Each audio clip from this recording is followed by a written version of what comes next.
Jean-Patrick, bonjour. Bonjour. Comment ça va? Ça va bien, merci. En forme? Ouais. Content d'être là? Content, ouais. Enfin. Enfin, voilà. Enfin. Ouais, c'est le mot qui revient beaucoup. Ouais. Enfin, on se retrouve. Avant de parler de l'équipe de France et puis du programme qui vous attend, et un petit regard sur ta saison en club, j'ai l'impression que chaque année, tu franchis des gros paliers. Et là, cette année, tu as ouvert ton palmarès européen avec une victoire en CEV. Qu'est-ce que tu vas garder de cette saison? Beaucoup de choses, parce que c'est vrai qu'elle a été assez atypique. On a traversé pas mal de choses. Moi, j'ai traversé pas mal de nouvelles choses, j'ai découvert des choses.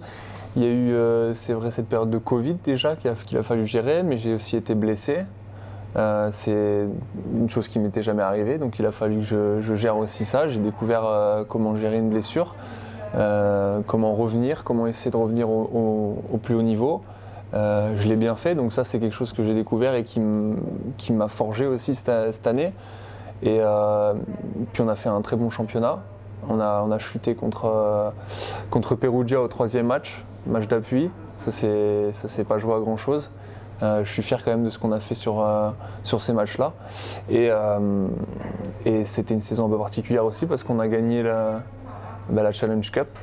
Et ça nous tenait vraiment à cœur de la gagner avec le groupe qu'on avait.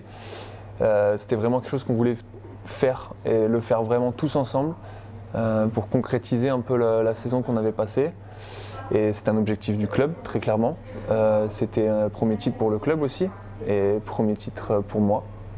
Et donc en ça, je suis vraiment content de toute la saison que j'ai passée. Ouais.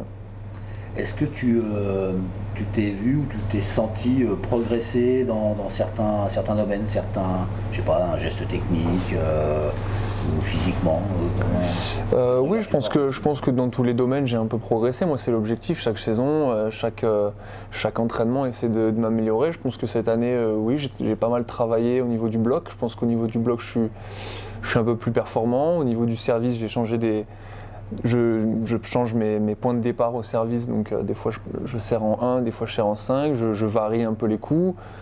Au niveau de l'attaque aussi, on a travaillé avec une balle un peu plus rapide. Donc je pense que j'ai évolué dans ces domaines de jeu. La VNL maintenant, tu étais titulaire au dernier TQO de Berlin qui vous a propulsé vers Tokyo. Un tournoi absolument incroyable de ta part, de l'équipe, mais toi tu as éclaté au grand jour. Quel souvenir tu gardes de ce moment-là? Incroyable, parce que vraiment c'était un peu inattendu tout ça, inespéré même, mais au final ce qu'on a fait sur le terrain, ce qu'on a fait pendant ce tournoi, c'était incroyable, vraiment. Je crois qu'on n'a pas tout de suite réalisé. Et c'était incroyable aussi parce que sur le terrain, vraiment, on a vraiment joué notre jeu, on s'est lancé là-dedans sans réfléchir et on a joué notre jeu. Et quand on commence à jouer notre jeu, on a la réussite qui arrive, on fait des choses que les autres équipes n'ont pas l'habitude de voir, et ça nous réussit et on l'a joué comme ça. Et j'en garde un souvenir incroyable, vraiment. Et je pense que ça a participé au fait que j'ai aussi progressé, passé un step. Et je suis vraiment super content de ce qu'on a fait sur ce TQO. Ça fait 1 an et demi maintenant, à peu de choses près, que vous vous êtes plus retrouvés, que vous n'avez plus joué de match avec l'équipe de France. Qu'est-ce que tu attends de cette VNL où vous allez retrouver les meilleures équipes du monde? Je pense que de cette VNL, il faut qu'on attende surtout de bien se préparer pour l'échéance principale qui reste les Jeux.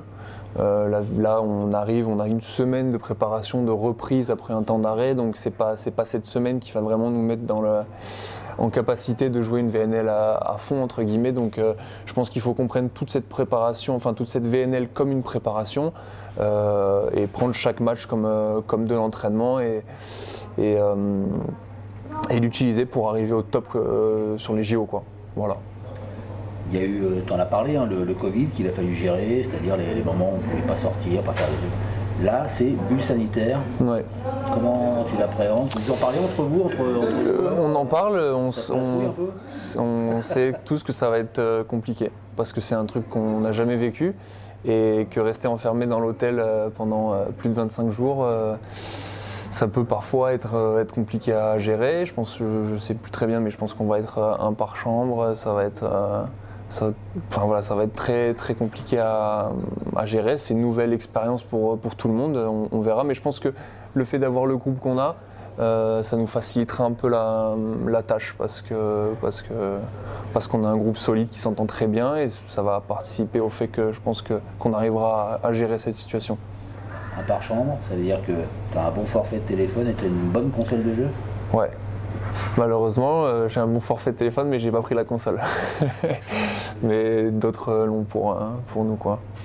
Mais il faudra essayer de s'occuper le mieux possible, mais c'est compliqué parce que des fois aussi, selon moi, pour être bien dans le volley, tu as besoin aussi des fois d'avoir des moments où tu peux t'échapper, penser à autre chose, sortir de l'hôtel, aller prendre un café, ça peut paraître anodin, mais c'est des choses aussi qui te permettent aussi de t'évader, de penser à autre chose et d'être encore plus efficace dans ce que tu fais après.